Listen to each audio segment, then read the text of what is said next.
যদি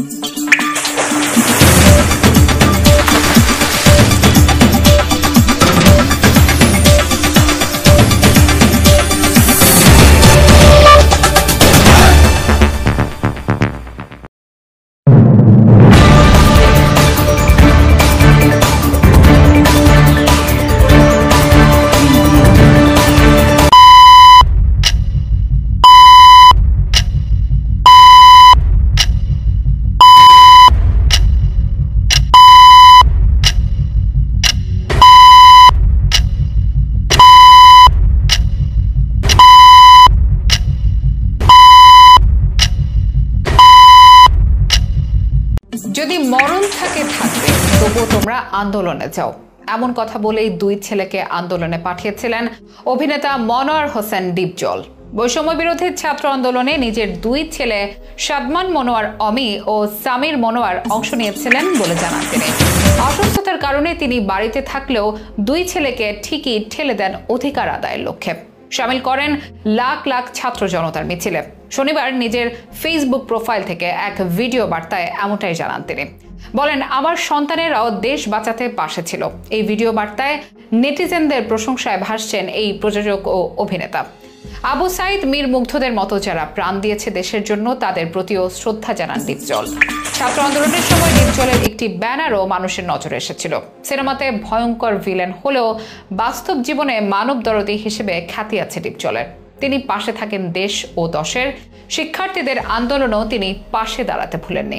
নিজে অসুস্থ থাকলেও দুই ছেলেকে ঠেলে দিয়েছিলেন রাজপথে। তাই তো বিজয়ের পর বিশেষ এক ভিডিও বার্তা নিয়ে হাজির ডিপজল।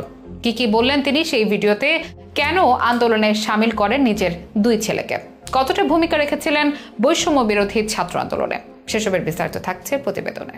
মনোয়ার হোসেন ডিপজল, একসময় তার নাম শুনেই বুক কেঁপেছে বাংলা সিনেমার অনেক দর্শকের। তিনি একাধারে অভিনেতা, প্রযোজক, লেখক, রাজনীতিবিদ এবং ব্যবসায়ী। চলচ্চিত্র শিল্পী সমিতির সাথেও জড়িয়েছেন নিজের নাম। পর্দায় তিনি অধিকাংশ সময় খারাপ হিসেবে ধরা দিলেও বাস্তবে তার খ্যাতি আছে ভালো মানুষ হিসেবে। প্রায় অসহায়দের মাঝে নিজের সম্পদ বিলিয়ে দেন ডিপজল। সাধারণ মানুষের পাশে দাঁড়ান বিপদে আপদে। সবশেষ কোটা আন্দোলনেও তিনি নিজের ভালো মানুষের পরিচয় দিয়েছেন। গত জুলাইয়ে শুরু হওয়া ছাত্র আন্দোলনের কথা জানা সবারই। বিরাট এক গণ অভ্যুত্থানের সাক্ষী হয়েছে বাংলাদেশ, যার জেরে এই আগস্টে বিপুল ক্ষমতার অধিকারী আওয়ামী লীগ সরকারের পতন হয়েছে। ছাত্ররা দেখিয়ে দিয়েছে তারা পারে অধিকার আদায় করতে, পারে সব অপশক্তি রুখে দিতে। আর ছাত্রদের সেই আন্দোলনে যোগ দিয়েছিলেন অভিনেতা ডিপজলের দুই ছেলে। বৈষম্য বিরোধী ছাত্র আন্দোলন চলাকালীন অসুস্থ ছিলেন ডিপজল, তবে তার দুই ছেলে সাদমান মনোয়ার অমি ও সামির মনোয়ার ছিলেন আন্দোলনের মাঠে। ডিপজল নিজ দায়িত্বেই তাদের আন্দোলনে পাঠান। শনিবার এক ভিডিও বার্তায় সেই দাবি করে ডিপজল বলেন, দেশবাসীর পাশে থাকবেন তিনিও। নিজের ফেসবুক প্রোফাইলে পোস্ট করা সেই ভিডিওর শুরুতে দেশবাসীকে সালাম দিয়ে ডিপজল বলেন,